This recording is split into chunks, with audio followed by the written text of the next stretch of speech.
Hello, everyone. We're ready to get started. We welcome, by the way. So I'm going to go ahead and call the meeting to order. And the first part is the consent agenda, which is to approve the minutes of the last meeting. So if I can get a motion and a second to approve the minutes. So moved. Second. Okay. Everybody that agrees, say yes. Yep. Yeah. Yes. Yes. Anybody that disagrees, say no. Minutes are approved. So we can go into the regular agenda. I guess we do have a presentation scheduled from the Rocky Mountain Institute. I don't believe the gentleman is here yet. It was going to be online. So while we're waiting, do you want to go into your piece and then we'll come back to RMI? Okay. Sure, I can provide a couple updates. Let me just grab my notes.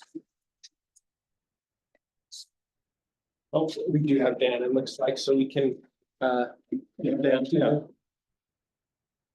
Good afternoon, everybody. I'd like to welcome Dan Walter, who will be presenting a new RMI research titled The Clean Tech Revolution. Don is a principal in RMI's strategy team working on cross-cutting energy transition issues and tackling key strategic questions in advanced analytics. His work includes identifying exponential green growth opportunities, accelerating electrification, and exploring the implications of the shift from fossil fuels to renewable energy sources. Before joining RMI, he was a part of the sustainability practice of McKinsey & Company, and there he co-founded and led Sustainability Insights, McKinsey's dedicated sustainability analytics unit.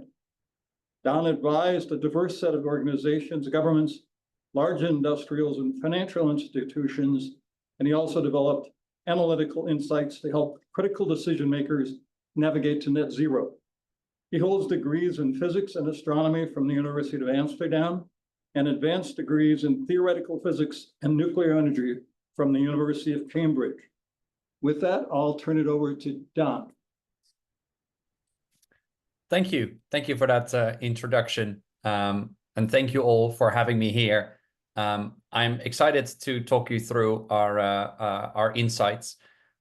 Before I do so, let me quickly introduce the kind of work that we do and the background of my organization. So I'm part of the Rocky Mountain Institute. We're based out of Colorado, actually. We're a nonpartisan, nonprofit organization that focuses on sustainability, energy, and energy efficiency. Founded in the 80s under the great Amory Lovins from Colorado. We started small, 80 people, or 20 or 30 people back then, 80 people a few years back. We're 750 people today, working across the globe, mainly focused in the US, but increasingly now also in India, China, Nigeria, expanding our footprint. The work that I'll be presenting is presented by me, but really the work of this whole organization and all of our ideas. On that note, shall I kick off with a presentation? I think I can just share my screen here. Sure. And now I need to make this big. If all is well, you can now see my screen. That's great, Dan. Thank you. Excellent.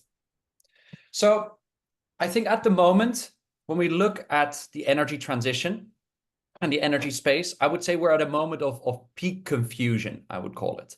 And a good example is actually something that happened just a month ago. The International Energy Agency came out with two statements that are utterly contradictory. One was, we are building way too much oil production capacity. We're basically overshooting 2030 oil demand by 8%. That's how much additional oil we're building. That's how bullish the oil majors are for growing oil demand.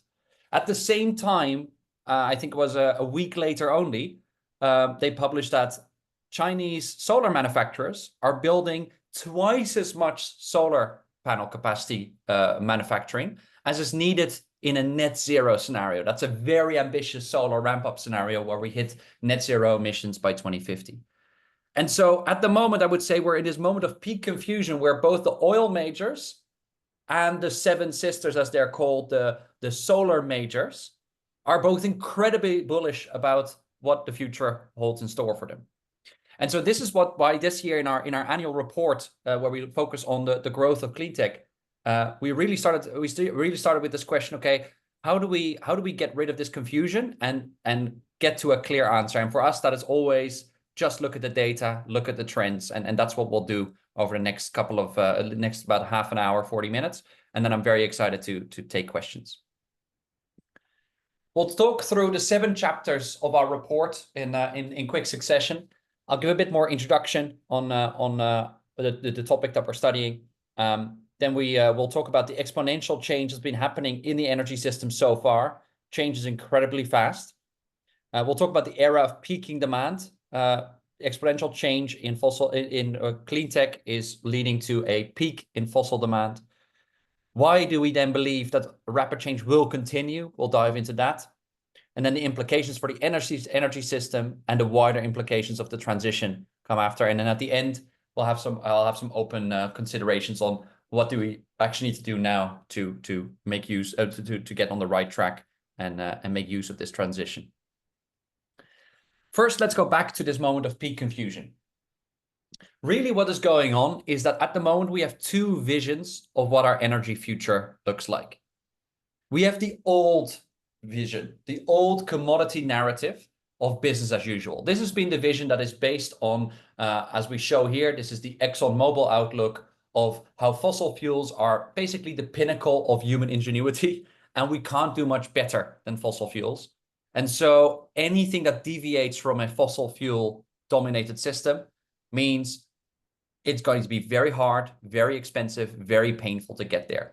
And so generally these kind of outlooks look at the bottlenecks and only see compounding bottlenecks into the future, and therefore limited growth potential for wind and solar. Now, to counter that narrative at the moment, we see a new narrative taking shape, and that's the new technology narrative of the entrants that are coming into the energy system. Those 7 sisters, for instance, that I talked about, the Chinese solar manufacturers. And they look at the energy transition very differently. They don't see this as a commodity transition. They see this as a technology transition. And they see that this can be, that the new energy sources can be cheaper, faster, distributed, and generally can outcompete fossil fuels. These are the 2 camps of the energy transition. If we kind of squint and look for a dichotomy, this is the larger trend that we're seeing in the energy transition. Now, looking at the data, we believe that the latter, the new technology narrative, is much more supported by data than the former narrative. There are 2 key things to know about this new technology narrative. First is that technologies beat commodities on cost. Manufactured technologies like wind and solar, they enjoy cost learning curves, as they're called. Basically, by doing more, by building more, by understanding better how we can make these panels and these wind turbines, they become cheaper and cheaper.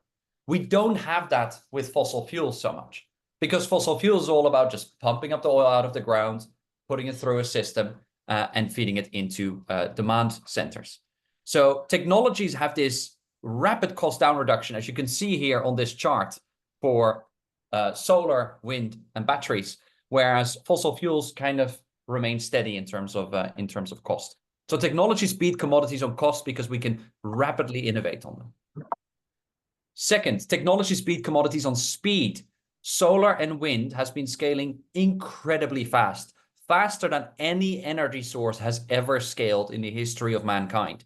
So we can see here solar and wind compared to gas, coal, hydro. The first 1,000 terawatt hours took a long time for those technologies. Even for nuclear power, it took about 12 years to get to the first 1,000 terawatt hours of nuclear power.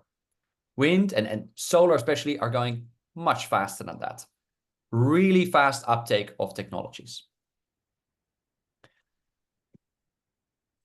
Another component here is that new energy is just fundamentally different from old energy.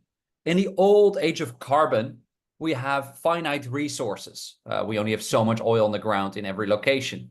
We have heavy, fiery molecules, things that you just need to put on fire, and that's the only way you can get the energy out. It's wasteful, it is Malthusian, it concentrates power into the few people that can actually access the energy sources. And all of these things are actually very, very clearly mirrored in the age of renewables.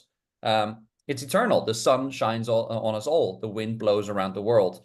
We can make it circular. We can make it digital. Given that everyone has access to it, you don't get these super profits and you don't get the concentrated power. So there's a very different vision and a very different idea of the benefits that an energy system can bring that are changing as we pass away from the age of carbon and go into the age of renewables. Now, one of the shocking things in this transition as it's unfolding is that incumbents have underestimated the pace of change time and again. So time and again, what we see is these actuals, as you can see them here lined up for solar additions, EV sales, battery sales. The trend is very clear. Anyone that has done some high school math sees an exponential trend. You just see this compounding going up. And time and again, forecasters miss this exponential trend. The solar example here is the most stunning one, where every year, time and again, the forecast says, no, this is the fastest we will really go in the world. And every year, a year after, the forecasts are proven wrong. But the same we see for EV sales and for batteries. We're constantly underestimating the pace of change. And this is because most incumbents are still stuck in the old oil mindset and have not yet entered into the realm of the new technology mindset.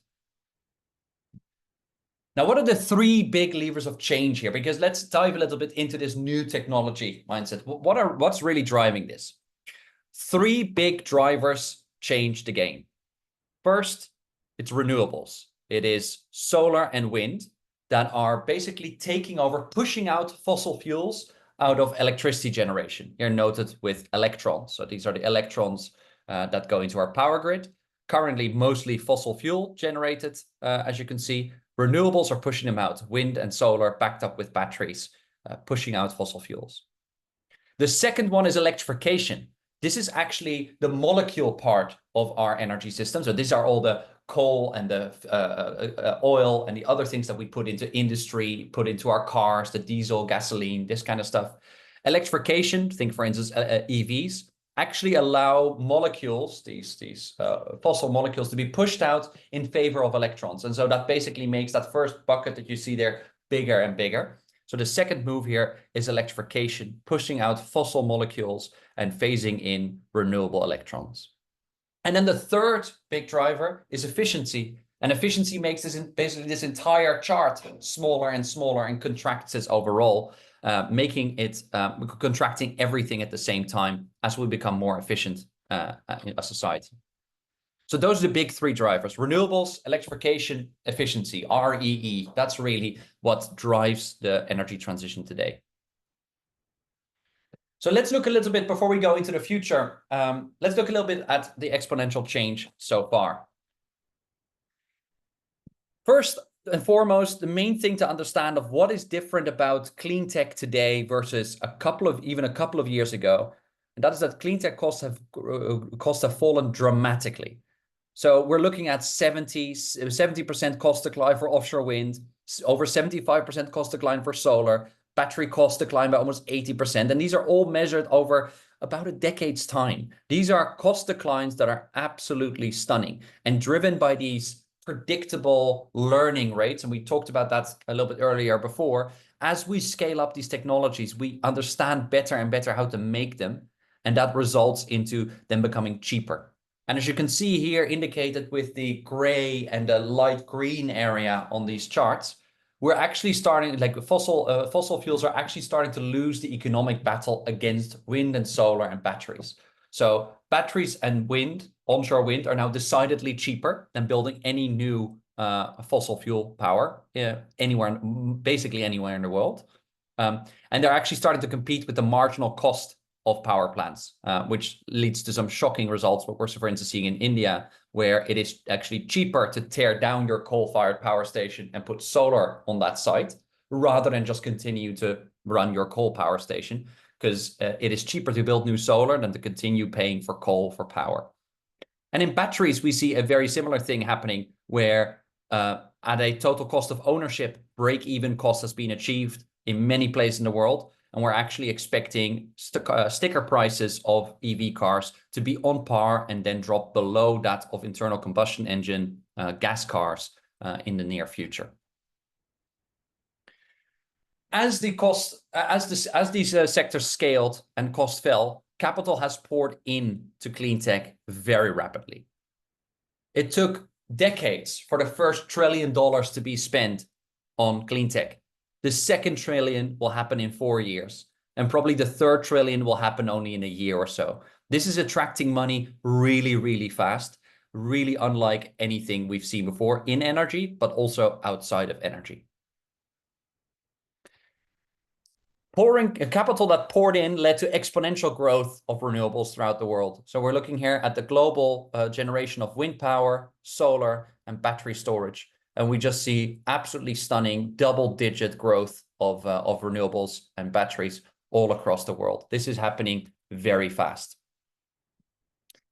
Solar batteries are taking over the system. These are the two big technologies to keep our eyes on, and we'll come back to them throughout the presentation. Solar power has overtaken bioenergy, nuclear, and oil already a couple of years ago. This year will likely overtake global hydropower generation. And around 2025, it is fully to be expected that solar power will actually have a larger installed capacity base than gas and coal power. And it won't stop there. The exponential curve continues. Similarly, for batteries as a backup into the system, it is now fully expected that within a year or so, battery storage will actually have overtaken pumped hydro storage as the main source for flexibility on the power grid. The supply chain is in place. You often hear this like, can we actually do this? Can we actually get the stuff out there? We actually see that the manufacturing capacity that is available at the moment and being planned at the moment for both solar modules and battery cells is far exceeding even what we would need in a net zero scenario. This gets back to this IEA message that I started with. We almost have it, you can see it here, by 2028, we have twice the amount of solar module manufacturing capacity as we would need in a net zero scenario, which is basically the fastest scenario we were able to come up with as analysts over the past years. And the same is true for batteries. Things are going incredibly, incredibly fast, and the supply chain is already taking shape. We've been electrifying for a long time. So electrification is actually a story that is already 120 years old. It is not new. Over time, as we developed, the electricity demand in industry and buildings has continued to rise. And so it's not just, electrification is really not just a story about climate change and a story about the energy transition. It is basically a continuation of technological development that started in the 1920s and has just gradually improved over time. Electricity today, in fact, is already the king of energy. When we actually look at useful energy supply, that means looking at the energy that goes into the system and adjust it for the inefficiency. So adjust it for the energy losses that you have along the way. And we actually look at what you call useful energy, the actual sort of water that you heat with something, the car that you move with something. Electricity is already globally the largest provider of energy throughout. So as these trends continue, we're poised to electrify the rest of the system. Heat pumps are growing rapidly. EV cars are growing rapidly. Trucks have started to grow rapidly. But also just digitally enabled automated devices are just growing incredibly rapidly around the world. We're looking at doubling every 2 years of these technologies.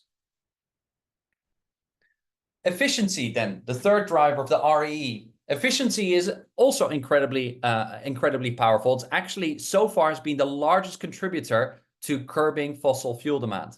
Efficiency, we would like to say, is the deep force of change here. We show here the total energy savings since 2010 due to global efficiency measures. And we actually see that we end up with something 120 exajoules per year avoided in terms of energy. New York City, like the metropolitan area of New York City, roughly consumes 1 exajoule of energy per year. So we're talking about 120 New York cities worth of energy demand avoided through to efficiency gains. That's about 1/5 of the total energy demand globally avoided through efficiency measures. China is really driving a large part of this transition. When we look at China, the exponential growth of solar, wind, EVs, batteries is really growing sharper than anywhere else in the world. And China is the largest energy demand center in the world as well. So the fact that China is moving fast means a lot. China has actually become what we call the first, what we call electro state in the world. It has rapidly electrified starting somewhere in the 60s and has been on an exponential journey to increase electricity as a share of final energy. And it's overtaken the world already more than a decade ago, and it continues to rise. China is truly an electric power nation at the moment. It's not only a story of China. Exponential growth is also happening in the OECD. Solar growing rapidly, wind growing rapidly, EVs growing rapidly. This is not just a China story, it is happening everywhere.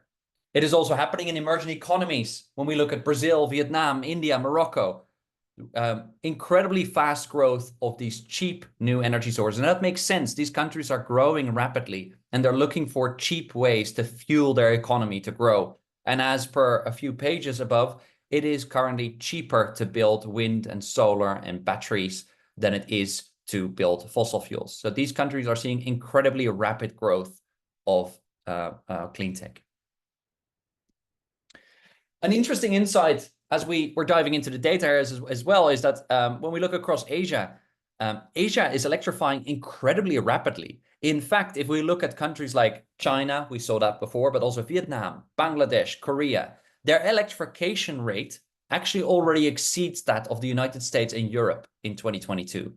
So we're looking at these countries like Vietnam, Bangladesh, and Korea as developing countries or countries that might still need to catch up, especially when we talk about Vietnam and Bangladesh. But in terms of electrification, they're actually leapfrogging Europe and the United States. And as you can see, these are things that happened quite recently. These are things that 5 years ago would have been hard to properly see in the data. But today we can conclusively say we are looking at an electric Asia that is leapfrogging the West in terms of electrification rates. Let's talk now about the era of peaking demand. So as these new fuels grow into the system, what happens on the other side? Well, first and foremost, there are flashing red lights at the moment, all of the fossil fuel system. The boardrooms of large oil companies are full of very, very stressed people at the moment. Whether it be capacity additions of fossil fuel capacity, as you can see all the way on the left here, declining. Oil and gas capex spending, declining. ICE, internal combustion engine car sales, declining. Fossil fuel demand per capita, plateauing and very likely to go into decline. Flashing red lights are all over the fossil fuel system as renewables start to continue their exponential growth. Fossil fuels have started to decline. And so that means that across sectors, whether it be industry, buildings, power, transport, we're going to see peaks or have already seen peaks in fossil fuel demand. In industry, that was already back in 2014. In buildings, probably it was 2018. Power and heat is likely to actually happen this year or last year. It depends a bit on the hydro production in China. It was low last year. It's coming kind of back strongly this year. Likely a peak this year. Otherwise, it will be next year. Transport, peak is imminent. If we look at the reports coming out there, 24, 25, we're likely looking at a peak in fossil fuel demand in transport. So across these sectors, peak after peak after peak is hitting us. OECD fossil fuel demand peaked already a generation ago. So the concept of fossil fuel growth, or the concept that fossil fuels are here to stay, is already stale by a decade for the OECD. It was already just after the 2000s that in final energy and electricity generation, or even for non-energy demand, fossil fuels peaked. The United States, actually, kind of a similar story. Peak demand in electricity, transport, buildings, and industry already 15 years ago. These fuels have already started their decline, and we've been on a plateau or a decline for over about 15 to 25 years in some cases. Demand is already falling. China, though, is here the global pivot nation, because as the OECD has been kind of on this slow plateau of decline, and they're now ratcheting up action to go into a fast decline. China here is really the pivot nation as they go from very rapid growth of fossil fuels to power their economy to what seems to be at the moment a very fast decline. And that really is the big pivot as we see as a third actor here, the global south, going from rapid growth probably into a plateau over the next decade or so. China really is the pivot nation where we see fossil growth turning into fossil decline. And fossil fuels are peaking all over the Chinese system at the moment. Fossil fuel industry already peaked about 5-6 years ago. In buildings, it peaked 2 or 3 years ago. In electricity generation, as I told a few minutes earlier, it's likely to have peaked last year, and if not, then it's probably going to peak this year. Transport peaking very shortly. Electric vehicles are ramping up very, very fast. So China is the pivot nations, and the writing is on the wall. Peaks are everywhere in the system. In the global south, though, we saw some plateauing, but there are actually some early signs that peaking is happening as well. Whether it be fossil fuel generation, here shown for Thailand, South Africa, Latin America, we see peaks in fossil fuel demand. And by the way, that's quite remarkable. This is fossil fuel electricity generation. These are rapidly growing countries. And despite that growth, they're hardly showing any increase. They're actually showing a peak in fossil fuel demand for power generation. All of that growth in these countries is green growth, powered with renewables, and soon the fossil demand will go into similar decline as we've seen in the OECD. Coal capacity additions in China is another interesting topic you hear often about. Again, we still have, I would say, way too much coal capacity in the pipeline in India. Nevertheless, it is an order of magnitude less capacity than it was only 5 or 6 years ago. Change is happening really fast. Now, change begets change, and action begets action. And we'll talk a little bit now about why we believe that rapid change will continue. I think this is not so much a chart, but more of a meme that we created. But I think it summarizes a large part of our argument. And that is that time and again, we see this trend of what we call pessimists sound clever, optimists change the world. We're looking here at the percentage of global power generation from solar and wind. And so I'm sure you guys remember from back from 2010 and before, when people talked about solar power and wind, they said like, it's too expensive and it doesn't really work. And engineers went to work and they solved the issues of wind and solar. And they're like, yeah, they're still too expensive. And then China dramatically reduced the cost by scaling up wind and solar dramatically. Then the next challenge was the grid can't handle wind and solar intermittency. How is it actually possible? And then we saw leaders coming out with battery backed up solar power, longer duration energy storage for wind, and growth continued. And the latest is, for instance, that grids and permitting will stop growth. We can't do it. And we see batteries, digitalization, and new policies actually coming in, driving growth. It's easy to sound clever and be a pessimist. But so far, the energy history has taught us that the optimists have the reality on their side when it comes to the growth of fast, new, small, modular technologies like renewables. Core driver behind this is that just clean tech keeps getting better. Whether it be on innovation, the amount of patents that we actually see, the amount of innovation that's happening in the clean tech space has boomed. The top tier battery cell density, so this is like how far you can drive with your car, basically, this parameterizes, is growing very rapidly. The rotor diameter of wind turbines, which is basically proportional to how effective they are at generating electricity, grown rapidly. The efficiency of solar cells of turning solar rays into efficient electricity, also rapidly grown. And so across the board, clean tech is just getting better. And therefore, and as they get better and cheaper, they'll outcompete fossils.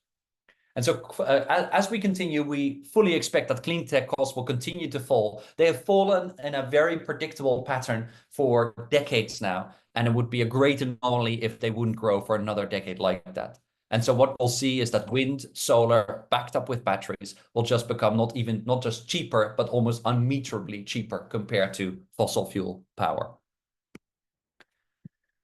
That's not the only driver. Another great quality of renewables is that they provide energy security.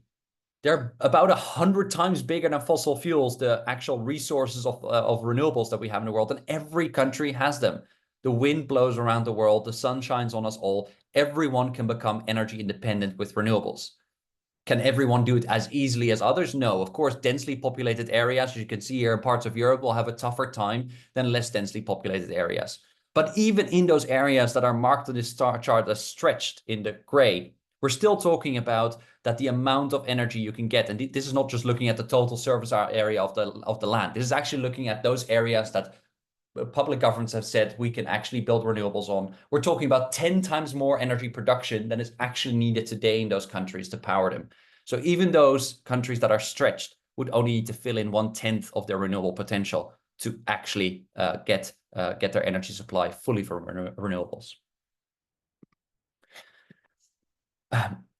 Fossil fuels, on the other side, are also extremely inefficient.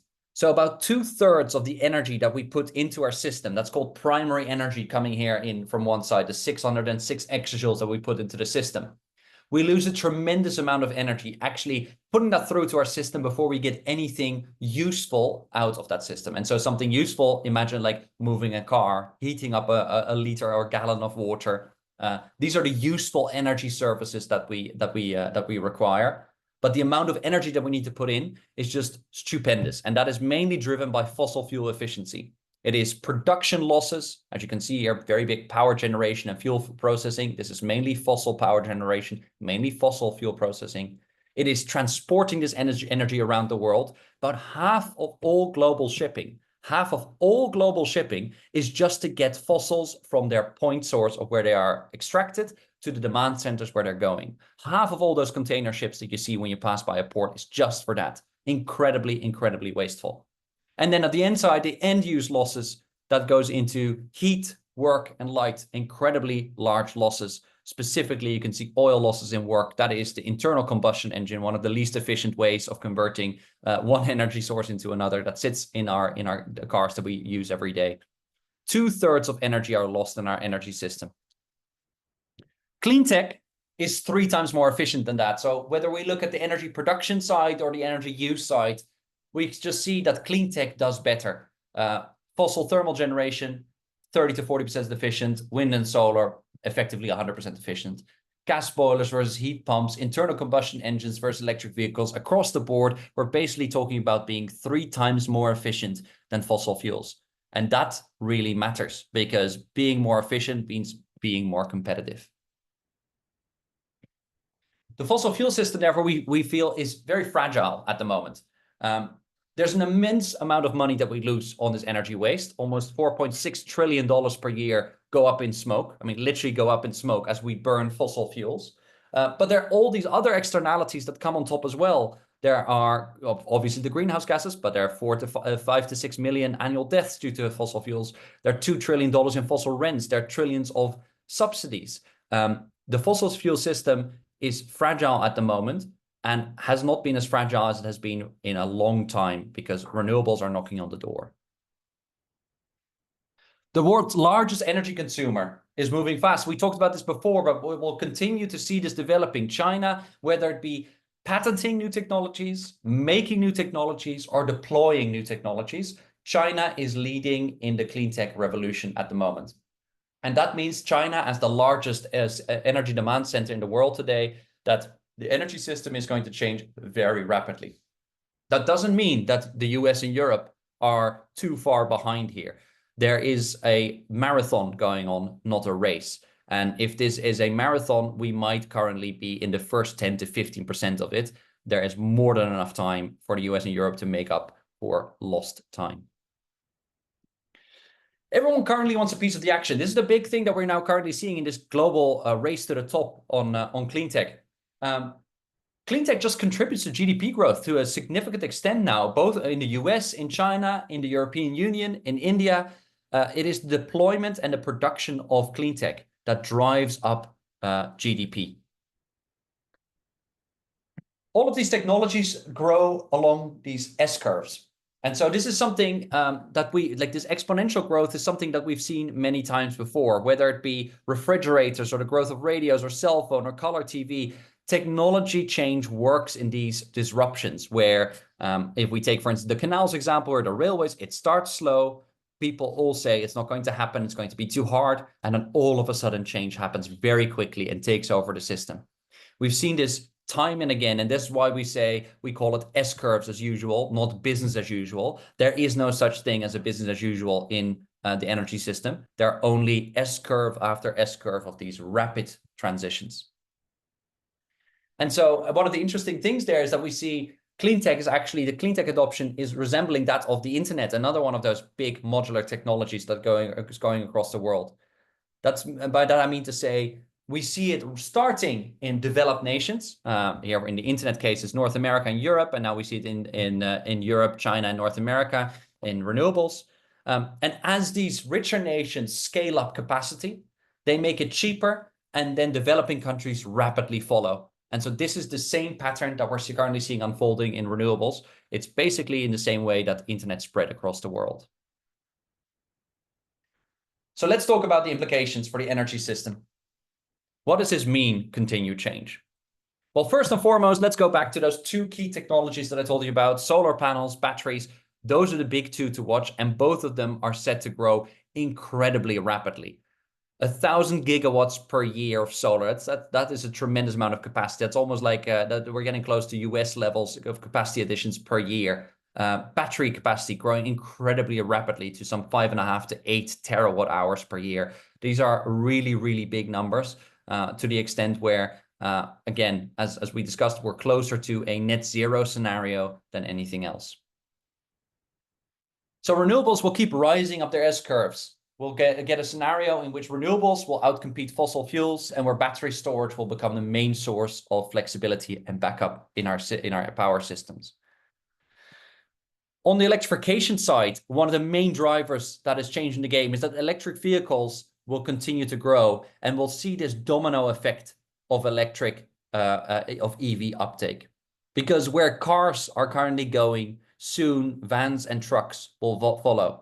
And so when we look at our S-curve forecast for cars, light commercial vehicles, and trucks, we basically see that we're almost looking at this infectious trend here, where cars infect light commercial vehicles, infect trucks. And we know how this goes. Unfortunately, we all know it all too well from our Corona times, how exponential growth works. It starts slow, and all of a sudden it creeps up on you. And that is happening currently with the electric vehicle domino effect. And that's really big, because that means that finally transport, we saw this chart before on electrification, finally transport will start joining the party of electrification. So rapidly in the red line here, transport electrifies over time. It doesn't just happen in transport. Buildings will electrify rapidly, driven by heat pumps. Industry will electrify rapidly, driven by heat pumps and process electrification. And so therefore, the total global electrification will rise to something like 70% of useful energy coming from electricity. All of these pieces of clean tech are more efficient. And so that means that as they go through their S-curve and they phase in and phase out inefficient fossil fuels, the total efficiency of the system will be pulled up the S-curve as well. So whether that be the efficiency of electricity generation rising, or end sector efficiency across sectors, transport, industry, buildings, all of these sectors will become dramatically more efficient. Now, efficiency might be one of those technocratic topics to your ears, and it is also still to mine. But this is just real money that gets put into the pockets of people. The fact that they just don't have to pay for all of that wasted fossil fuel that goes in, but they only pay for the energy that they actually use, means dramatic, like we are talking about hundreds of dollars per capita in additional spending, disposable income that they can spend. We'll triple renewables by 2030. We're going to triple up the renewable capacity. This is the COP target as well. We deem it highly feasible that this will happen. We're going to triple up renewables. At the same time, electrification rates, we're going to go ×5. Primary efficiency gains will double. So we're looking at a dramatic increase in both renewables, electrification, and efficiency rates over the coming decade. And that means that as these new things phase in, we basically are looking at a standard in with the new, out with the old. Renewables, solar and wind come in, fossil fueled electricity goes out. In electrification, electrons and electricity comes in, and fossil molecules go out. In efficiency, useful energy goes up, wasted energy goes down. And so these are basically for these three drivers: renewable, electrification, efficiency, RE, the three X's of change. And we shouldn't be surprised because we've seen this X-shaped pattern many times before. Whether it's in industry, when we switched from cast iron to steel, or sailing ships to steamships, or horses to cars, gas to electricity, steam to electricity, coal to gas. Everywhere we look in energy history, we see these X-shaped patterns. We're just looking at three macro X-shaped patterns now that are unfolding very rapidly. And that means a new energy system is coming, and it's coming really fast. Solar and wind push in, fossil fuels phase out. I think one of the interesting things for us to note is it only takes a couple of technologies to get there. Over 75% of fossil demand, that's this horizontal bar that you see here, over 75% of fossil demand is under direct threat of some 5 exponentially growing technologies. Just wind and solar, electric vehicles, heat pumps, large and small in industry and in buildings.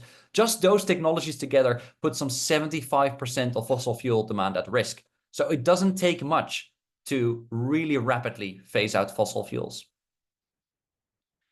And that means that as efficiency increases and clean tech increases, fossil fuel demand will get squeezed out. So we're looking here at the primary energy supply that goes into our system. And basically what we're seeing is that efficiency attacks fossils from the top, clean tech from the bottom, and fossils get squeezed in between as both efficiency and clean tech ratchet up. And so that means right now where we're at in this moment in history is at the brink of a very, very rapid decline in fossil fuels, whether that be coal, oil, or gas. Coal very likely already in its death knells. Oil soon will see the peak. Gas we might take another decade to see a peak, but it will rapidly go into decline soon. That's the moment in time that we're at right now. Let's talk about a couple of the wider implications.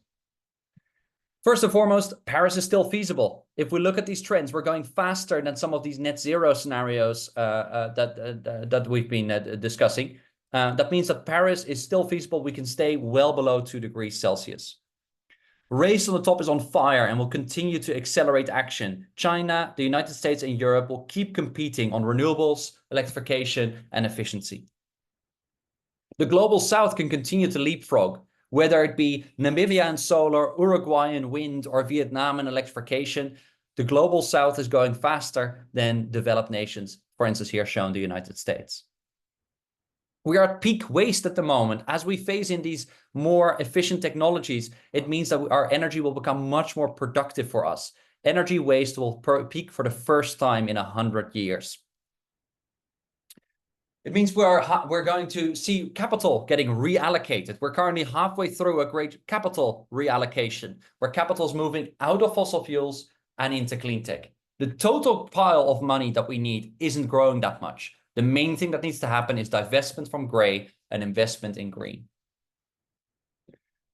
The fossil fuel system, and this is really the brink of what we're currently seeing at the moment, is we'll face trillions in stranded assets. As at the top of the presentation, I talked about the oil outlook and the OPEC outlook still being very bullish and building for about 8% overcapacity in 2030. If we go even a little bit faster, we're talking about 20% overcapacity by 2030 already. Incredible overcapacity means price shocks and stranded assets. One of the key things that we need to start doing is change our frame of reference to China. These industrial revolutions have been driven by the Anglo-Saxons for the past 150 years. What makes this revolution really new is that this is decidedly currently driven by China. Doesn't mean the race is over, but it definitely means that our point of reference should be China. That things are moving slowly in the US or even slowly in Europe doesn't mean much. It's China that's currently in the lead, and where China goes, the US and Europe will currently follow. And then this one, I like this one. It's a bit of a wordy one, but one of the things that's very important to realize is that the debate is going to be very different in 2030. And I think I would just invite you to, in your mind, go back just 10, 15 years for yourself and think about what the stories you heard in the newspaper were about on clean tech. It was expensive. These were niche solutions just for the rich. You know, it's in the hard to solve areas, we just need to use CCS. Today, that story is completely different. Renewables are just cheaper. They are less polluting, and on all counts, they perform much better. but they aren't stopping here. And so the conversation in 2030 will again go through such a quantum leap in terms of conversation. And we'll talk about super cheap, almost too cheap to meter renewables. We're talking about that everyone has a plan to decarbonize, and we're talking about fossil fuel demand decidedly in decline. Let me talk for 5 minutes very quickly, and then I'm very happy to take some questions on what do we need to do, now. So given these talking points, what to do? Well, first and foremost, the 2020s here are really the pivotal decade. We're in this moment of peak confusion because we're in a moment where change can really happen. The manufacturing capacity is built. We have the clean tech. We have clean tech that goes up the steep part of the S-curves. Here, an example, EV. Renewables become incredibly cheap. Fossils will actually start to peak and go into decline. The pivotal decade is here. Change will happen in this decade. And that means that as we continue, as we progress, we need to focus on the signal, not the noise. We'll see so many news articles out there that are just focusing on a tiny tidbit, one little town in one little part of the world where EV sales have plummeted. It deserves a whole article. But just the data that comes out every month out of Bloomberg or other agencies that just shows that globally we're on this exponential trend kind of get laid by the wayside. And so it's important to focus on the data and not get distracted by the noise of the daily chatter in newspapers. We need to build, baby, build, not drill, baby, drill. The connection queues in the US are incredibly large, as they are in Europe as well. It takes a long time for renewables to get connected. We need to get faster at building renewables, faster and at least at the levels where China is at the moment. It is building new renewables and clean tech that will accelerate us towards a low carbon and cheaper system. We need to speed up electrification. At the moment, it's just more expensive to electrify in the US and Western Europe. In China, it's cheaper. China has set clever policies to make electricity cheaper than gas, and therefore companies are faster to electrify. This is a very important one. As we can see here on the left-hand side, the West has talked a big game about electrifying. China has actually executed on electrification. Another key one is we need to make good bets on the technologies of the future. This is one of my favorite pages. It's a bit complex, but it's basically technologies categorized by how much do they need to be customized to be deployed and how much sort of complexity is there in implementing and designing these technologies. And so small, simple, standardized technologies like solar PV modules and batteries scale really well because they are small little pockets. You can iterate them on really fast and you can fail fast and try again. On the other side of the spectrum, we're talking about nuclear power plants or carbon capture and storage. These are really big technologies that you need to invest billions into. And then it turns out after building your first one, it's not really a success, but who has money to build a second one? And so these technologies that sit on the other side of the spectrum scale slowly, and we don't see a lot of cost decline because it just takes a lot to do learning on it. Whilst on the other side of the spectrum, the solar PV, electric vehicles, the things in green here, those things can scale incredibly rapidly. We need to harvest the fields of efficiency. Efficiency is real. When we look at the material impacts of efficiency compared to, for instance, carbon capture and storage here on the right-hand side, we're not talking about, it's almost invisible what carbon capture and storage has so far been able to achieve compared to what efficiency can do. Instead of tackling our hard-to-abate sectors with carbon capture and storage, we need to start tackling them with efficiency measures, just using less of them or being more smart in our use.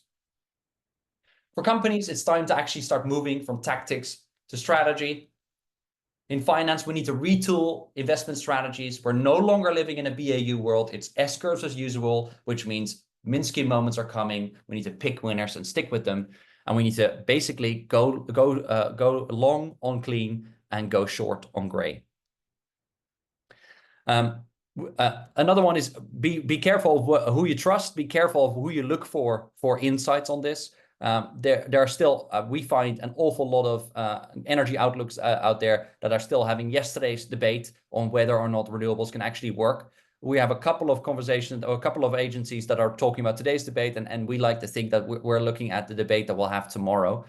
As change begets change and action begets action, we're looking at a fast renewable transition. Because in the end, to just zoom out and wrap up here, we're in a race here between two types of tipping points. On the one hand, we have what's called climate tipping points. These are these tipping points you might have read about, where if we reach a certain temperature increase, at some point you get a runaway effect and the Earth just starts heating up very rapidly. And on the other hand, we have these, and we've been discussing that all during this call, these economic tipping points, points beyond which we actually see uptake going faster and faster along an S-curve. And so basically at the moment, we're in this state where we have two truths that we need to hold at the same time, and two things that are competing against each other. We have tipping points on the climate side that we underestimated. We never thought it would be this bad. Scientists are surprised that the climate crisis is evolving as fast as it goes right now. And exactly the same is happening on the energy analyst side. People have completely underestimated how fast things can go. And that means, ironically, for the next decade, as this transition unfolds and we're in this pivotal decade, we're effectively, the fate of the world to some extent hangs in the balance of this very ironic thing of who was more wrong. Were it the climate scientists or were it the energy analysts? Because in the end, when we zoom out and we look at all of this data together, we see that the direction of travel that we're going to here, where we're going to end up, that's very inevitable and very clear. Renewables are just superior in every single way, and they will take over our energy system. The only question now is, how fast do we go? And that speed between going fast and going faster, that speed is up to us. I'll pause there, and thank you for listening. Very much, Dan. That's been very, very terrific. Thank you for taking us through a look at the global market and kind of things that we can look forward to in the future. I'll hand it over to George for questions. And Yes, any questions? Tyler had like some. Yep, we do have a question from Tyler online here. Dan, maybe if you could provide additional insights. What do you attribute current major solar companies and providers bankruptcy? Yes. And where is the capital going that you're suggesting? Yes. I mean, we're currently solar. I think the best way to see it is that innovation is just ramping up so fast that a solar manufacturing plant from already 5-6 years ago today is no longer cutting edge and can be outcompeted by new capacity. And so a lot of the solar bankruptcies that we're seeing, especially now that interest rates have gone up, right? A lot of what we're seeing there is just inefficient players being forced to either innovate or call it quits. And this is what we're seeing in the solar sector. We will see this in the battery sector, I think, later this year, early next year as well. I am expecting a large wave of consolidation in the battery space as well. A lot of people are seeing the opportunities that I'm talking about, right? It's not just us. A lot of people are seeing this, and a lot of people have built capacity over the past years to get an opportunity here. It's the tricky thing though is just it's this Warren Buffett saying of like it's easy. But he talks then about the transition from cars, from horses to cars, and he said like, well, you know, back then it was way easier to shoot the horse than buy the car, and I think the same holds here. It is much easier to know that fossils are going out. It's much harder to actually realize which of these new companies that are in the new energy system are actually going to win. And I think that's what we're seeing at the moment. We're building many cars, but some cars are actually not fully driving. And it's just economic efficiency that we see them phase out. On battery technology, I mean, you know, right now we're in this lithium ion batteries is the big thing. What is the future going to bring? You have some predictions there? Yes. Lithium will be here to stay for a little while longer, at least for a decade before any of these competitors like sodium will actually or iron will properly phase in, like iron air. So lithium is here to stay for a little while longer. The new generation of batteries, specifically sodium, are incredibly interesting because they will be so ridiculously cheap. This will be big, probably for smaller cars. Probably lithium will remain dominant in smaller cars, especially larger cars. Lithium will remain dominant in. I'm even expecting, by the way, some lithium that will go into electric airplanes and ships very soon. We already have first pilots of those in the air and on the waters. But sodium is going to be super interesting for behind the meters for individual consumers. Like, it is not inconceivable that sodium batteries will reach some $10 per kilowatt hour of battery price. And that, by the way, is compared to about like 60 or 70 for lithium batteries at the moment. It's not inconceivable that in a decade from now, we'll be working with that price. That means that just for a few $1,000s, every single household in America can become energy independent with their own battery behind the meter. That is a dramatic change for our power markets, because all of a sudden it doesn't matter when you deliver the energy. Everyone has their own battery to kind of slurp it up. But it also just means a dramatic change for affordability of energy across the board. So I think sodium is the one to watch, specifically sodium in stationary storage. Thank you. Great. Any other questions from the room? Wonderful, wonderful presentation, real informative. Go ahead. I have a question. Very interesting presentation all around. I'm very curious though, because you referenced China and especially a lot of East Asian and Southeast Asian countries throughout the presentation. Obviously, some of that changes from individual policy, but a lot of these countries have, compared to the United States, very unique relationships with their economies and the companies within them. And how do you think that has influenced their economic development and rapid adoption of electrification and new technologies? By interesting relation, do you mean like they're integrated with the state? That's one example, yeah. But just greater government oversight in general, and the government has more, I mean, even among the non-communist countries, the government just has a lot more economic involvement or monopolization. Yeah, we had an interesting roundtable conversation a month or so back with a lot of Chinese developers with our China program.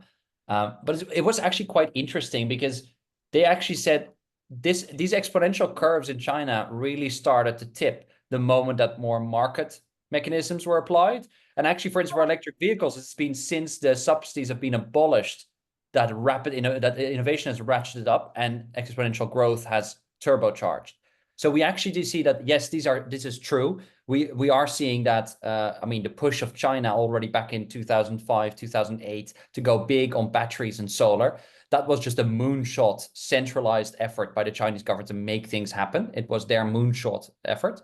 But at the moment, really what's driving that exponential growth is actually much more these countries mimicking American capitalism. It is just letting the market do its job and making sure that governments can get out of the way. And this is also happening, of course, in the US. At the moment, the biggest constraints to the transition are those parts that are government regulated, actually. It's the grid operators that are not moving fast enough. It's not the battery manufacturers. It's not the consumers that don't want the batteries.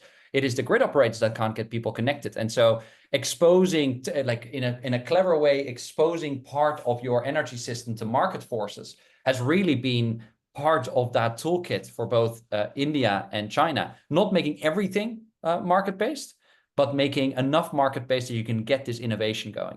And I think this is one of the unique things that we're seeing, especially coming out of China, where markets are used as a really big, they see it part of their policy toolkit, right? So they don't see the market as something that exists outside of government. They see it as a policy toolkit that can be applied to achieve your goals. But effectively, and that's been really effective. And I mean, I guess that shows again, it's really the American system of capitalism that is actually there as the driver. So yes, special relationships for sure. But the core of the success that we see there, at least over the past couple of last 5-6 years, has actually just been something that should be incredibly easy for us in America to replicate, because it's the system of economics that we already have. Yeah, Don, we find ourselves a little bit in the quandary of the stranded assets area already, because we're now trying to make this transition. But the cost of those assets being shut down is really causing a lot of problems in terms of who pays the bill. I don't know if we have any insight there, and I really understand that's just getting over the hump to get us past that point. But getting past that point finds itself very, very difficult. And I don't know that I think it has a lot to do with the investor-owned utilities having a certain method of operation. That is an old system, and it seems that they're now on two different tracks. They're still kind of tracking with the old one, trying to move to a new one. And we'd like to see that happen a lot faster. But it's not occurring as quickly as we'd like it to happen. Any insight in that area? Well, I had this forum with a couple of Dutch net operators, and the Dutch grid is incredibly full at the moment. They're not allowing new solar, and they're not allowing much to happen at all on the grid at the moment because they're over capacity. I think one of the things that was really powerful in that was this guy had spoke up and said, like, listen, we're given a government mandate to provide a certain service, and that is to get electricity into homes or get gas into homes. Like, we can sit on that service and do what we want, or we can realize that if we don't innovate that service to consumer demands, our services will no longer be required. And this is exactly what we're seeing happening, for instance, in northern Germany, where we have what they call balcony solar. These are just solar panels you can buy at the Walmart with a plug. You go home, you plug them into your system, you put it on the balcony, and you can just cut and shave off your electricity bill by 10 to 15%. Put another couple of panels next to it, and you can do even more. Now, by the time, at the moment that we were telling the utility players, is that their mouth was open. It was like, oh my God, because they have no way of knowing that suddenly large swaths of demand will start dropping out of their system. And suddenly their services won't be needed anymore. Things, couple a battery with that balcony solar, and all of a sudden you're talking about 50% of electricity demand. Do it a little bit more seriously and put it in your roof, and you have 100% of your electricity demand, and you'll suddenly get lots of users starting to take legal action to actually get rid of their connection because they don't want to be connected anymore. And this death spiral for utilities, right, is by underinvesting in the services they provide, so you force people to innovate around them, will be I think a mega theme for the coming decade. And utilities that I think that especially like the heavily regulated utilities have maybe become a little bit too comfortable with the fact that people will always need their services, and underestimate how fast people are innovating around it, and may not need that service anymore in the near future. Yeah, that's great. I think it's important for more people to know what you've done in order for them to understand the possibilities that are there, and to create our different set of different set of thinking, so that we don't think about so much what will happen, but understand it really is happening now. So I thank you very much, Dan, and we look forward to people subscribing to RMI, and understand that it's a nonprofit, and that we need to keep you alive and keep your research going forward. So thank you very much. Can I ask one more question? One more quick. I found my sure. microphone. This is Tyler. All right. I just had one more question. When you're always talking innovation, and you brought up a good point about the Dutch solar and how they're so full of solar right now. How do they integrate innovation? And then how does I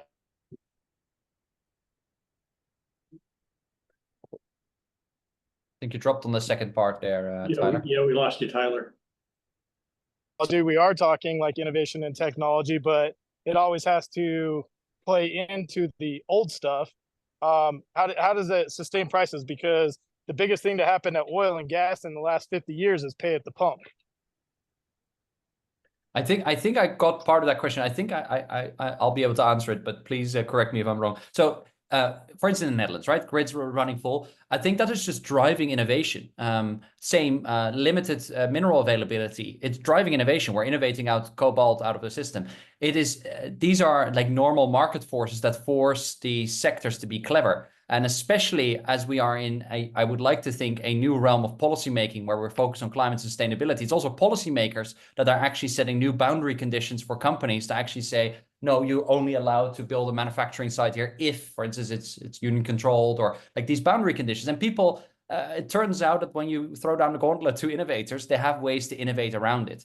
And we see this happening across the board on all of these pieces of clean tech. All of these bottlenecks that we have seen over the past decades have actually turned into opportunities for investors to get really, really rich and overcome a bottleneck to push innovation further. And so It is basic.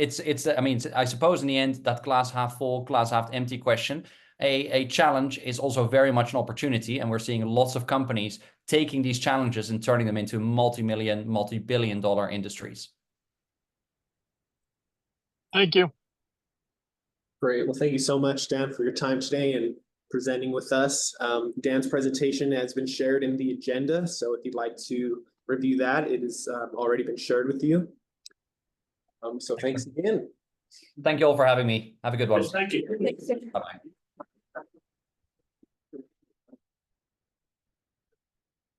Great. All 90 pages of it. A lovely document. There's a lot of good stuff. It was good, yeah. I commend whoever made all those drafts for it. Could not be me. Okay, now moving on to the next part of the agenda, I do have some updates I'd like to share with you all. If that's okay. Please, yeah. Hey. Didn't realize we got a sale.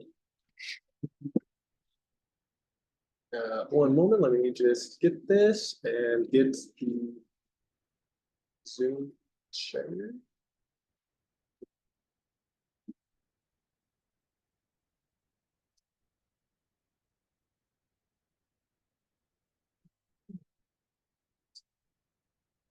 Okay.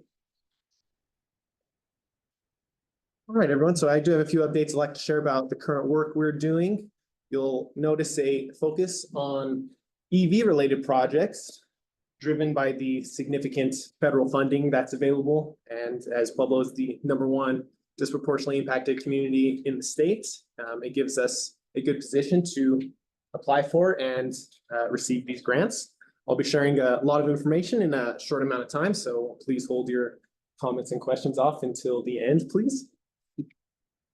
So we're continuing to work through the EV readiness plan. We have our secondary community workshop scheduled for Wednesday, August 28th. We have the community survey closing this Sunday, August 11th. So if you haven't participated yet, time is running out.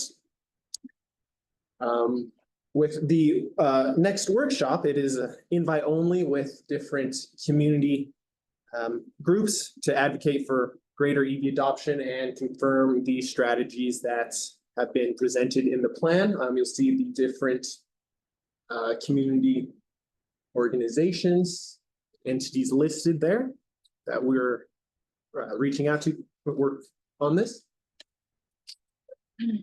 The consultants working on the market assessment report. Key themes that we're seeing now include increased revenue opportunities for businesses with EV charging stations, emerging vehicle to grid technologies and potential demand charge offsets, as well as the reduced noise pollution from more EVs on the road. The next key deliverable is the policy and program report. It's still in the early stages. Reports are in progress. Anticipated themes, we see our incentives to support more public charging. If EVs can be designated as preferred parking, as well as additional public transportation electrification with the DCFC Plaza currently being designed, and what that means for the city fleet conversion and the hydrogen fuel station that is coming to the city, as well as the state of Colorado stopping support for diesel finances. And of course, we're investigating public-private partnerships as well as the zoning and land use for EV chargers. Okay, we're continuing to work through the charging and fueling infrastructure grant that's due on August 28th. We secured a few letters of intent from different partners like the YMCA, the zoo, Stardust Plaza Apartments.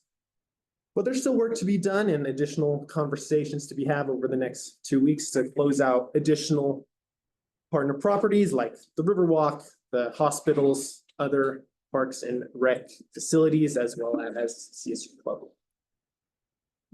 Okay, Another grant that we recently submitted was the Communities Taking Charge Accelerator, which is funded through the Joint Office of Energy and Transportation. The focus of this grant is expanding charging access with policy best practices. So an EV policy lab demonstrating solutions for urban EV charging. And this is a cohort grant with partnership from these different entities like CityFi, Penn State, Colorado Smart Cities Alliance, Drive Clean Colorado, and CDOT. This grant was referred to us from Drive Clean Colorado. We were able to tag on to their cohort application. And the project approach is addressing the lag in publicly accessible charging, specifically what that looks like for residents of multifamily housing. Many cities are cautious about setting precedents when it comes to public charging. So the project cohort will discuss best practices and policies with demonstration zones in Washington, D.C., Philadelphia, Denver, and Pueblo. Part of this grant too is also budgeting to support staff funding. And the key dates for funding expected selection is December of this year, and the award negotiations to be extended through April of next year. There's another grant that we are currently applying for. It is the Energy Efficiency and Conservation Block Grant, which is a sole focus on funding staffing for eligible applicants. And it would be for funding for 3 years of up to full-time employment for potential applicants. Okay, moving on to the Charging Smart program. That is a pilot program. The city is joining with Drive Clean Colorado for technical assistance and helping streamline some regulatory aspects. It's a certification program to achieve different EV readiness goals and support more charging throughout the community. It's a pilot program, so right now the current founding cohort are the city of Pueblo, the city of Brighton, and the town of Erie. Okay, there's bronze, silver, and gold designations with different scorecard points to hit. These are just brief overviews of what the designations look like. So bronze designation, some of the required actions are many of the things that the city's already done or engaging currently, like meeting with utilities to discuss EV collaboration, adopt a standard charging permit application and post it online, and review the zoning requirements if anything intentionally or unintentionally prohibits EV charging development.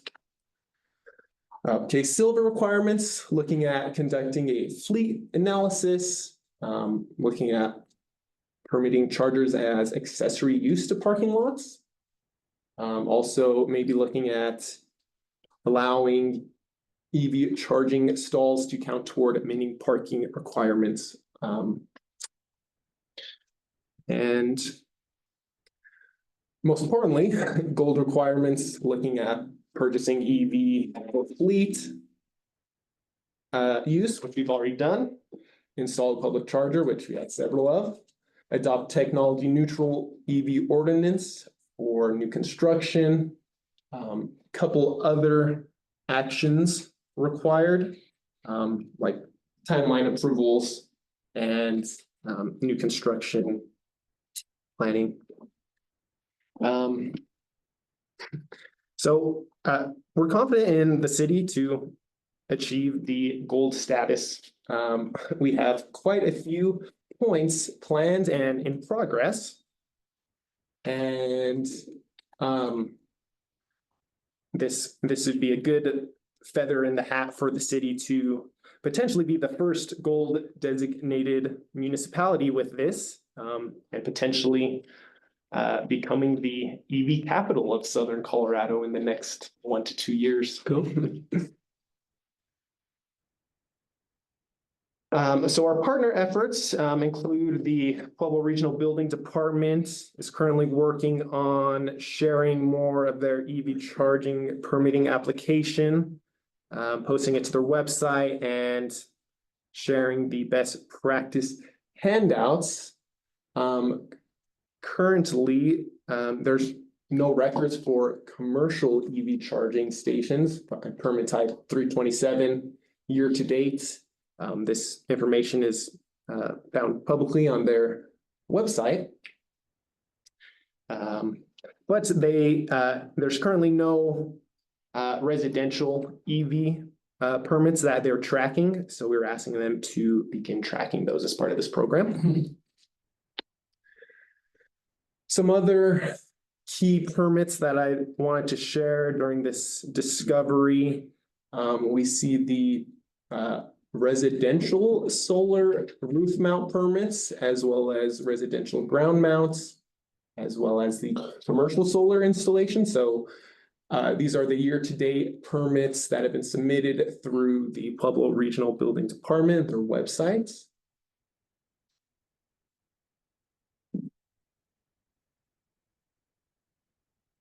And lastly, I'd like to share about the energy performance contracting project. We're still currently in evaluation. We're waiting for our director of facilities to finish that evaluation. There's been a bit of a delay with the budget season that the city has been working so hard to get the operating budget for the next year. But we anticipate to begin working with the contractor and kick off this meeting in the next 1 to 2 weeks. And with that, that concludes my updates. If there's any questions or comments, I can certainly take those. One thing that's pretty simple, on the building codes for EV charging, when they're involved in build outs or new buildings, that maybe we could work with the building department or have a city code that would allow to use the setbacks that would normally you'd have to give as part of your construction problem, like the 10 feet, that maybe if they use it for EV, that there wouldn't be any requirements for setbacks. It's kind of a simple one, but that may encourage, and it helps a project with parking, because it would be a priority parking too. So, a lot of times they can't have as much parking as they want because of those, but that's kind of a simple thing. And then, of course, that would be a city code that the building department would have to enforce. I had a complimentary thing because I was thinking the same thing. Cool. I think what we ought to do on any new building, especially a residential one, is that they have that 60 amp 240 volt circuit in their garage. That way that supports a level 2 charger, right? And that if we have any like restaurants or something of that nature that are being built, we should have a similar requirement for them to have 1 or 2 of those in their parking lot. Wow. Because as we saw with this RMI thing, the demand is going to go exponential, and then we're going to be short on chargers. Okay. At the last work session where they were doing budgeting, the police chief spoke, and he mentioned that he had one of these Lightning trucks that he returned to the fleet because he couldn't get it charged when he drove up to the Capitol, and he didn't have time. That he didn't want to waste time sitting at a charger at midnight in Denver somewhere. Yep. So there's a lot of experiences like that make a casual EV driver say bad comments about it, right? So that infrastructure needs to come on. Make it level bit. And a place to stop. I mean, you mentioned these numbers, and they were in the hundreds, right? They're 400 of new chargers. Is that what? Well, there's a couple projects that we're working on that would fund quite a few of new chargers, like we have the DCFC Plaza that's currently being designed. The different grants that we're working on. So we're continuing to work through the infrastructure needs. Can the city build these things and make money on it? I mean, in other words, make it as a revenue generator for the city? So one thing that will be coming up is the ordinance that supports the free charging through the city's network that's set to expire at the end of September. So we could potentially look to charge for the city charging network or possibly extend it another year. But we'll be having more discussions when that ordinance is near its expiration. I mean, maybe, maybe this could come out of this group, is if there's a way that, because, the cities operate at they don't have enough revenue to really run the city, right? I mean, they need more money. They're always pulling out of reserve funds to fund things.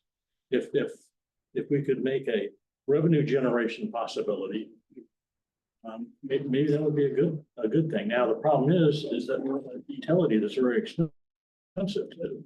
So, Well, kind of the equal, you have to remember, if we have free charging, a lot of people are gonna start here at what? If you ever want to rent a convention center or something like that, I did a study for school, wanted to rent the Denver Convention Center. I called them, guess how much they said it is to rent? Zero, if you bring 100,000 people. okay.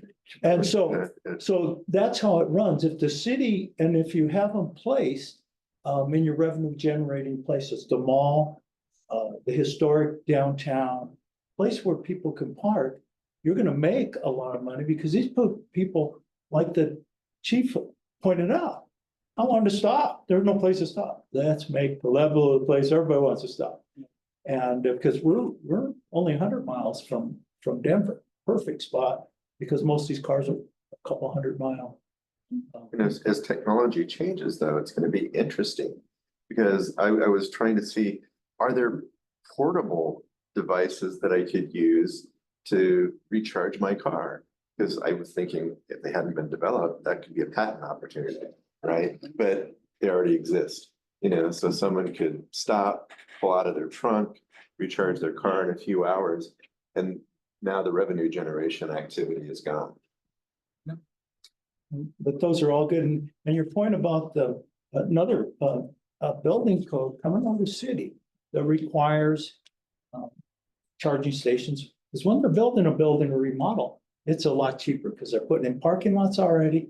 They change the wire size and it's a different breaker on the panel, but it's a real cheap and easy thing to do. And then you allow them to have a little more parking than they would normally do. So they're gonna love that, but that's a I'm great. curious about going at the rate of acceptance and the rate of installing these things, given the change in technology.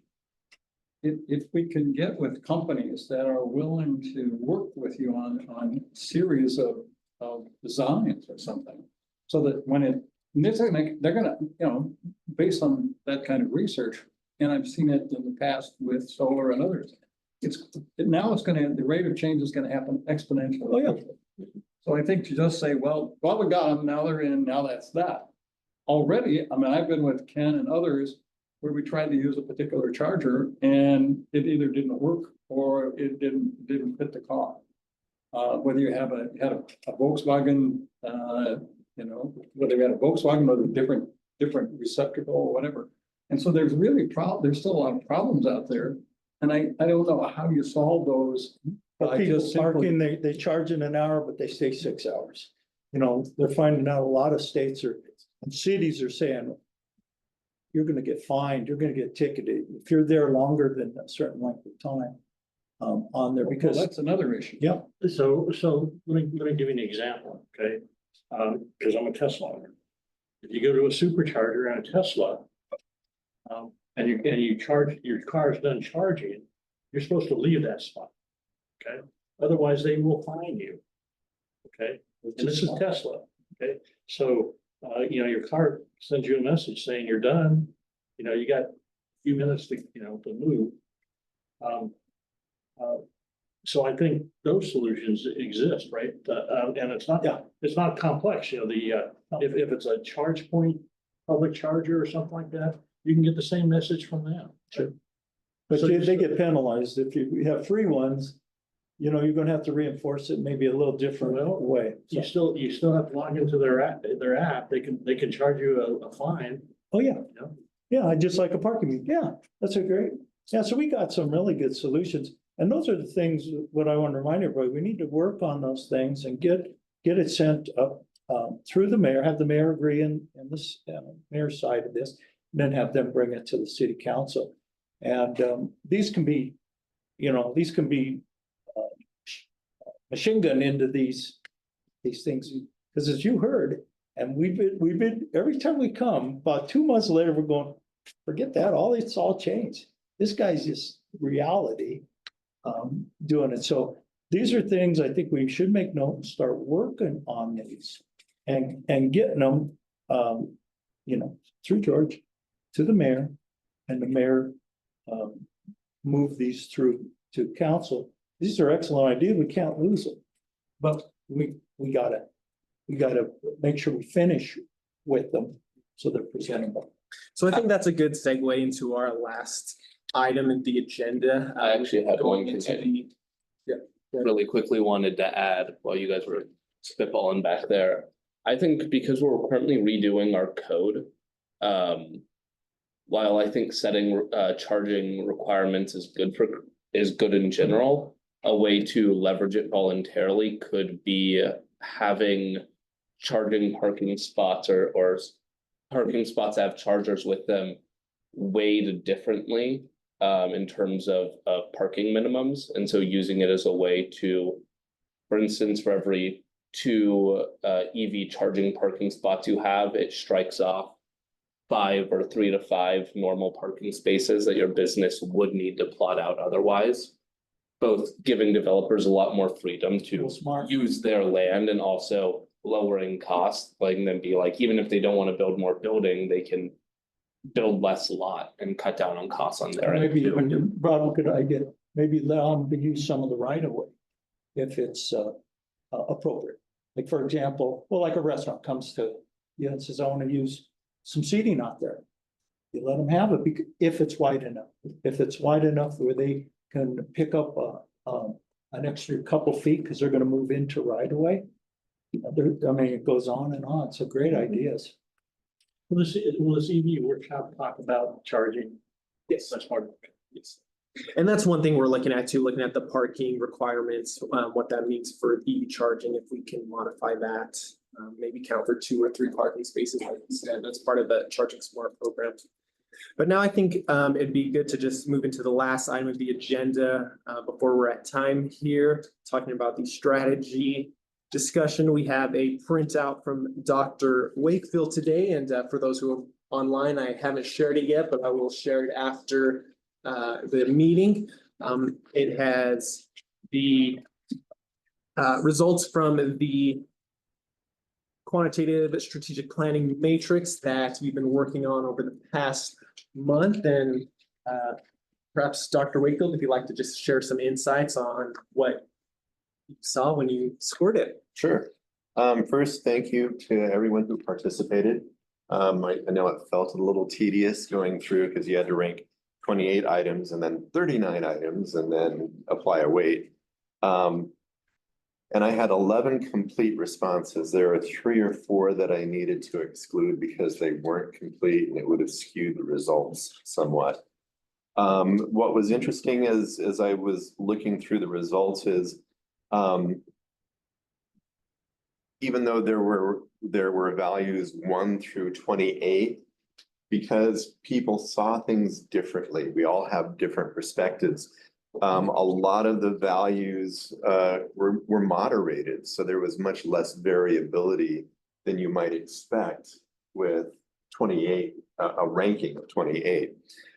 There were a few items that kind of jumped out. And so if anyone's interested, I'd be glad to explain the process, but I took all of the values, calculated a column, and then I divided each of the cells by that number to get after I had the averages. So for the average rating, the weight, it needs to equal 1.0. And so by using the total as the denominator, and then the cell as the numerator, that gives us a weight. And it looks like small numbers. It's like 4%, something like All that. relative. It's relative, true. And so there were a few values that rose to the top. The mission, the Pueblo environment, the community being renewable energy positive, for example, those were considered top factors by the folks that evaluated this. And then what I think was probably most interesting, what really jumped out was our need to communicate to the community, and what we're doing and the importance of renewable energy. And so that was on the internal side, things that we can actually do something about. On the external, there were a ton of opportunities, and there were many more opportunities than there were threats. And so it's not surprising that proportionately there are a lot of things that we could look at to pursue.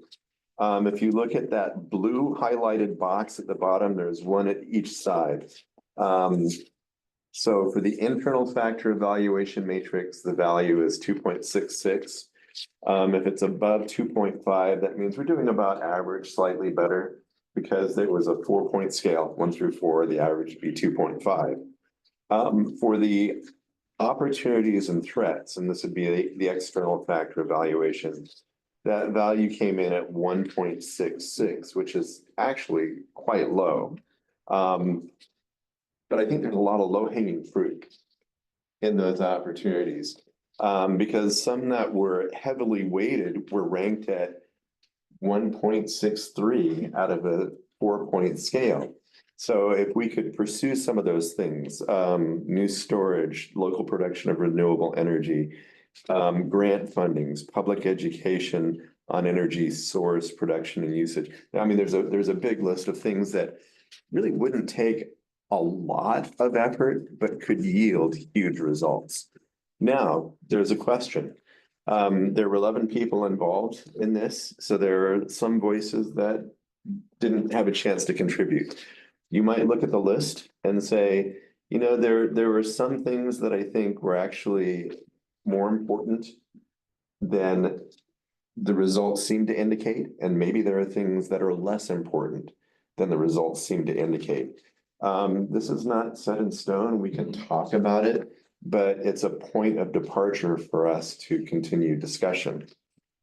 Now, what I would recommend for next steps is after we have some discussion over that. We're out of time today, but maybe we could devote a little bit more time next week after people look at it. If we look at what we would call driving forces, those things in the external environment that change the way we go about doing our work. In business terms, it dramatically changes the way in which we compete. So what came out of this presentation from Dan was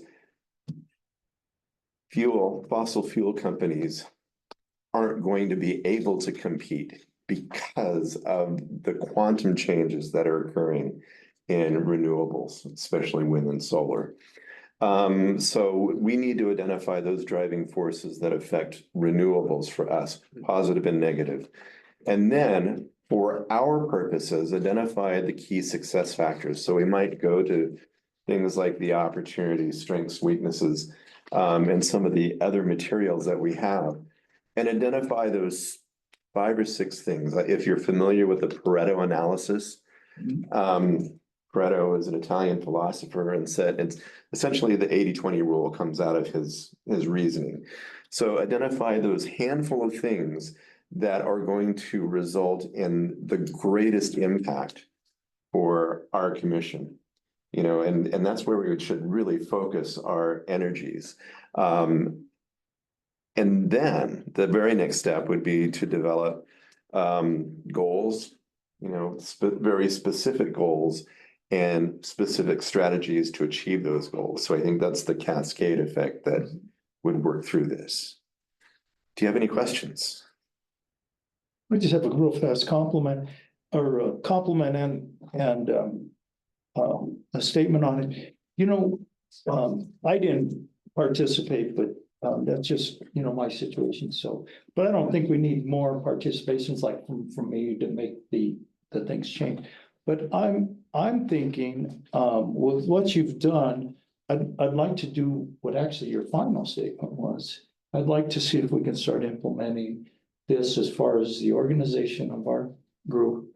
Look for strategic plans, objectives and goals, and start moving to that direction. Because the first part of your, what you were talking about, would mean that we're just going over some of the things and making sure where we're at.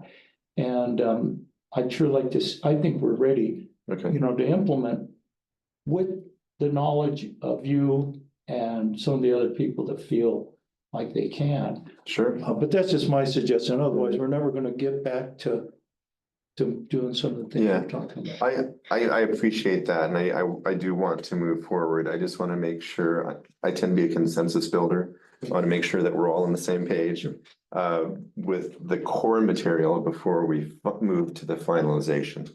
Well, I want to thank you as well, because I think it was a tremendous amount of work to get to where you are, because it's such a, you've got pretty deep into this. And trying to ferret out and kind of, you know, peel it back and see what we think we know, or see what we think we're gonna do. And I think it's really good to go to review it again, because just to start out on something that we think we know. One of the reasons I had Dan do this today was to help us understand that strategy is the end game. And he's trying to tell us that we've got to change our thinking moving forward. I think we have people here that are more well-informed and less informed. And I think it's important for everybody to get on a level of understanding of the various things that we're talking about before we just jump into them. If everybody understands that whatever it happens to be there that we're trying to work on, is that one of the things that will give us the biggest bang for our effort? And, you know, do we move that forward, and do we try to impose new thinking on this? In other words, I think we can get too far ahead in some regard, because we still have the city council and the whole community to try to bring forward. The county, for instance, I don't know if we're doing much, you know, relationship with the county, or how we're dealing with that, but you know, there's a big piece that surrounds us that I don't know if we're really engaging.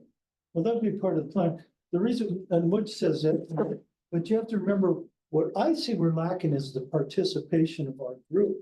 People not coming. A lot of people think we have nothing to do but plan or to educate. We didn't do that today. No, educate. Educate should be part of our strategic plan. Yeah. We shouldn't say, well, let's educate everybody, because next month when we show up, this whole thing, something's changed.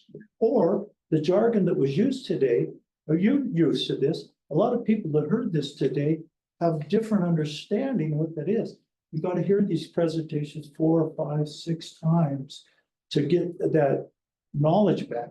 But we need to implement our goals and our strategic plans to get more participation here. And part of it, I think, would be continue education during these meetings also. And what you send us and things, and what you said, and both of you. So, I mean, we do run this meeting as a hybrid meeting, so I think we have pretty good attendance from the commission. I mean, there may be a person absent, but a person or two, but most of the commission is here. Participation, so. I think the participation issue is also one of who's participating. I mean, people aren't participating. At some point, you ought to say you missed 3. Well, that's why I said we need to have something for them to do. Other than be educated, we can all sit here for the next 3 or 4 months and just keep getting educated. But we're brainstorming, like I would suggest for next meeting, we take some of this brainstorming stuff. Let's consolidate that and get it moving, rather than maybe have a massive, So will you, 45-minute prep. will you take that on? I passed it on. Well, the board. well, we ought to, I mean, And then it's up to him to put it on the agenda. You put me in charge of agenda, I'll put it on the agenda right now. Or you put me in charge of this, of the city's responsibility, I'll make sure it happens. I think what, as part of this, opportunities or whatever, we ought to form some committees that are focused on. Focused on, education, focused on, whatever the right thing is to work on. But we get some subcommittees so that we can do more work than just attend a monthly meeting, right? I mean, this was a gigantic effort. But if we have a committee that meets a couple times a month, we can get a lot more done. You remember when we were doing the subcommittee, remember we'd come back, subcommittees would meet outside this thing, we'd come back and. That's not a strategic plan yet. No, we're talking about it, implement the strategic plan and start setting up subdivision or. Well, subcommittees. the thing about the strategic plan, I just did the ethics thing that we were supposed to do. And our role is really advisory. And so we don't really do the implementing. We say, here's a plan that we would like to see implemented, but we don't do those things. But the strategic plan's not for the cities. I hope this was just for our little group. You weren't developing a strategic plan for the city, I hope, or for. But we don't have, I think what Mike is saying is we don't have the power to implement. We have the power to advise. Well, we have the power to do And exactly recommend. what I said. Or try to influence, Yeah. right? I think we're in agreement. Yeah, we're all in agreement. See, these are different terms that we're all getting used to too, but what I'm getting at is we need to brainstorm, get this stuff moving. That's what my whole thing, get the city, we're the mayor appointed this. Get it to the city, let the city take it, get some sort of recommendations on ordinance or whatever, like we just talked, we all came up with through, not all of us, but. Right. Those should be part of the strategic plan. Right. Yeah. I mean, And, I'm going through this RMI presentation, I'm thinking, we have a couple major hurdles, right? Black Hills is one of them, and, just their pricing. The other is that there's a community of people out here that want nuclear. That when you listen to this presentation, it makes absolutely no sense to pursue. Right? I mean, it's not gonna happen. Right? I mean, the reality is it's not gonna happen. We're wasting a lot of time even talking about it, right? So how do, it's an education piece and we've been given some ammunition in their presentation. like I said, we brainstorm. Well, from an advisory, I don't know that subcommittees are a great idea either. From an advisory standpoint, I feel like we need to join together on a topic, come up with a decision, and then issue this and say, this is our advice, you can take it or leave it. If we as a commission think that nuclear is a poor choice, that's the statement that I feel like we should put forward. So I think based on the information that Mike shared with us, we're not all on the same page. So maybe that's where we need to start as a committee is say, okay, we need to issue some sort of joint statement. We don't have to agree entirely, but that would probably be a good next step is to If we figure out. provide the data and the background. Yeah. Then I think it's supportive and I that's what agree. we have to do. We can't just make a statement and say that we all agree. Right. We've looked at it, and we've discussed it, and therefore that's our position. So having the data is going to improve. So I think the committees or whomever could implement some of that. In other words, find out, do the facts checking and then bring it forward to the city. And see, maybe I'm looking at different, I think like you mentioned, the objectives, the goals, that's the strategic parts or strategic plan is to get these goals. And you mentioned it too. And then with those goals, that's our strategic plan. We're gonna create goals, we're gonna have strategic plans, objectives. And then we set those and we move on them, whether it's subdivision. The only reason subcommittees sometimes work out is, say we got 10 things. Well, we can never do it all together. So you and I say, you know, hey, let's go talk to a few people and see if you and I can bring something back.